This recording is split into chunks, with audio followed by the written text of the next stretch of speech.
So, lads, Caitlin Clark has been a player that I think a lot of people are extremely interested in. I think a lot of people have been extremely interested in Caitlin Clark for years. And what she's going to do, where she's going to play, who she's going to play with. And that's been the case since she was in Iowa. People have had this kind of near like obsession with her teammates, with her teams. And it's kind of one of those teams that everyone likes to follow. And if you guys do enjoy following the whole thing, subscribe. We are trying to get back to 57,000 subscribers. It's been a bit of a running joke, but like for the last week, we've been over and under and over and under, and now we're back under again. If we could hit that, that'd be greatly appreciated. Apologies again about the low voice. We are currently I'm currently in a hotel. There's someone in the room beside me. I can't be too loud. It's quite late at night. I will prep better for this. I recorded 4 videos earlier today at like not 8 a.m. before I left. And the plan was to get back here at around like 9 p.m. and record some videos. But clearly the people in the room beside me at 9 p.m. were annoyed about me talking in a not even loud, just talking at 9 p.m. But at the end of the day, look, it is what it is. So I do want to apologize, but we're talking about Caitlin Clark here and potentially where she's going to play. And I think there is a 80% chance that Caitlin Clark's playing some form of off-season basketball. I don't know where it'll be. I don't think she's going to leave America. I don't know if it'll be an Athletes Unlimited. I don't know if it'll be an Unrivaled, or I don't know if she will start her own thing. I think she has the ability. She is the one player that has the ability to do the latter. She is the one player who has the ability to create something to pull from Unrivaled. She is the one player that has the ability to grow something on her by herself, and she's the one person who's going to be who has the ability to be bankrolled by billionaires. So, looking at this thing right here, people thought I was tripping when I said I expected Caitlin Clark to do Unrivaled. I literally, if you guys haven't watched my videos for last year, my whole thing was I always said how this season went would show what she was going to do. I said if she goes and wins an MVP or is an MVP candidate this year, she's going to take the offseason off again. If she's not an MVP candidate or regresses from her rookie year, which, yes, she regressed because of injuries, but she did regress. Again, we're not out here saying that it was caused by her skill or anything, but it was caused by her body breaking down. But it says here, going back last season, Rival made overtures to Clark through what Basil called many conversations with her agents and her team, and Claire Duelis, our GM at the time. Clark explained she wanted to winter away from basketball grind, but Unrivaled might be an opportune fit this time, considering Clark missed 28 games with groin and quad injuries and will likely want off-season game reps. Indications are Clark was planning to make a decision by the end of this WNBA campaign, but after announcing this week she's out for the rest of the FIFA season, the timetable may have changed. The lines of communication are certainly still wide open, especially since Clark and Collier share the same agent. With the question if Clark delays a decision, how long will Unrivaled wait for her? Unrivaled will literally kick out a player if it means bringing in Caitlin Clark. I mean this when I say this. If it's not going to be the case, but if the caveat for Caitlin Clark coming into the league was you have to kick X, Y, and Z player out of the league, Unrivaled would do it. Unrivaled would do it. Would Fee and Stewie want to do it? No. Do the players as a whole have controlling stake? Sure. But you better believe that all those outside investors, if Unrivaled have made a decision to not let Caitlin Clark in this league, will all pull out. They will all pull out. I'm saying this for a while, not very popular. I don't understand why it's not popular. Like, I do understand. There's a lot of people that watch Caitlin Clark that hate the WNBA, hate women's basketball, and for some reason use Caitlin Clark as a vehicle to just hate women's sports. That they want Unrivaled to fail, and they know Unrivaled, there's a 0% chance of Unrivaled failing without Caitlin Clark, and they want the WNBA to fail. They want Caitlin Clark to go to Europe, and then when Caitlin Clark goes to Europe, inevitably something will happen, and they're going to want EuroLeague to fail, and they probably want Caitlin Clark just to shoot 3-pointers in her back garden so that all these other leagues fail. Like, let's be real. That's what these people want. So at the end of the day, Unrivaled's only planning one road event. Is a thing that Clark is not signing. They can change. they can change up. Caitlin Clark is almost certainly playing off-season basketball. Some said arguably the world's most hard player. Yeah, it's just a line. Who cares? Who cares? How long will Unrivaled wait for? Literally until the day before Unrivaled starts.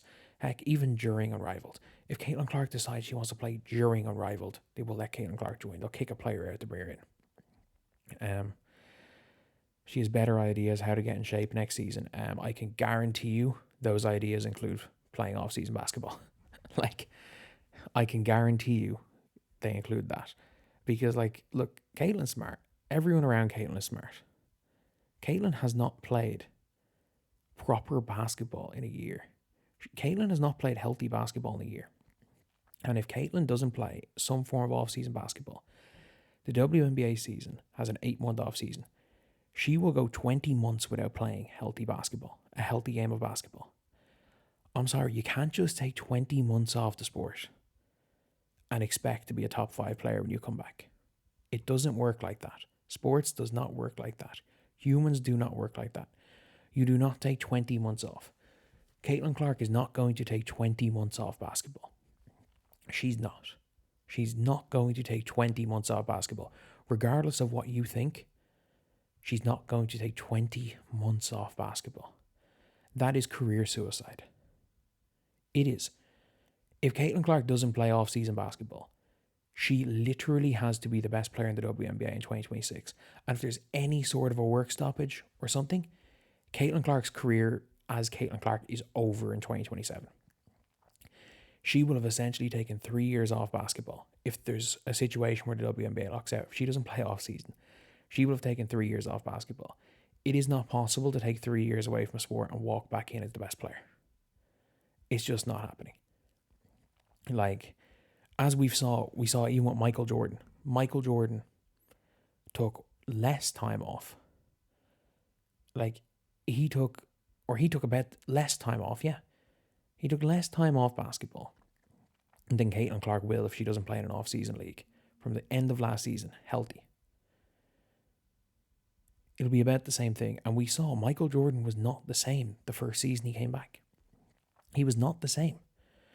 So you've then got 4 months for Caitlin Clark, who, if she takes, again, 20 months off basketball, she's not going to be the same player in 2026. But maybe by the end of the season, she'll have figured it out, but she's not going to be the same player. And then suddenly, you're at a stage where, if Caitlin's not the same player, where does she rank in the league? 12th best player in the league? Which is incredible after taking 20 months off. But if Caitlin Clark comes back as the 12th best player in the league, then who cares about Caitlin Clark? I mean that. Like, if she comes back as the 12th best player, who cares? And if Caitlin Clark doesn't get game sharpness in this offseason, she's not coming back as the best player in the league. She's not coming back as a top 5 player in the league. She's just not. Because that's not how basketball works. That's not how basketball works. You need sharpness. You need to play. Iron sharpens iron. There's only so much you can do in workouts. There's a reason why all those players in the NBA that took years off to work out for the NBA draft fell, and a lot of them did not pan out. Whereas a lot of the players that played at a high level in college, iron sharpens iron, ended up having better careers. It doesn't work like that. Regardless of what people think, and to be fair, the people that are against Caitlin Clark playing in these leagues are against Caitlin Clark playing these leagues for one reason. They want to see all the players in the league go bankrupt. They want to see the league fail. And they want, inevitably, let's be completely honest, they couldn't give a damn about watching Caitlin Clark in the WNBA. They probably hope for a lockout so that the WNBA fails, and, you know, maybe Caitlin Clark is their glimmer of hope that maybe the WNBA as a league fails for some reason. Like, I don't understand the logic, but these people hate women's sports. Like, nobody is a fan of Caitlin Clark because there's a good chance the WNBA season does not happen next year. There is a greater than 50% chance. Sorry, no. There's a 40% chance.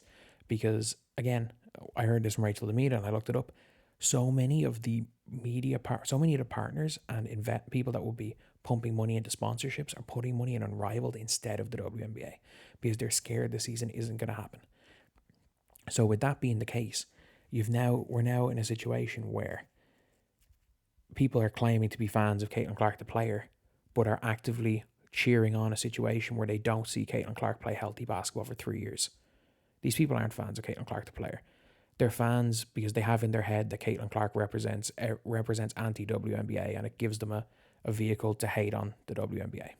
It's as simple as that. Caitlin Clark's playing. She's going to be playing off-season basketball. And if Caitlin Clark doesn't play off-season basketball, I mean this when I say this, it's a lot more likely that she comes back as not a top 10 player whenever she comes back than comes back as a top 10 player. Because let's be real, Caitlin Clark was the third or fourth best player last season. And there have been improvements by a lot of players are improving. There's a lot more talent coming into this league. If suddenly she's there, Juju Watkins rookie year, first of all, I don't think Juju Watkins can be Caitlin Clark. But players get better. Iron sharpens iron and people improve. And I don't see a scenario where doing workouts is going to make her improve to the extent that she's going to come onto the floor better when she sets foot on it than when she stepped off the floor at the end of her rookie season.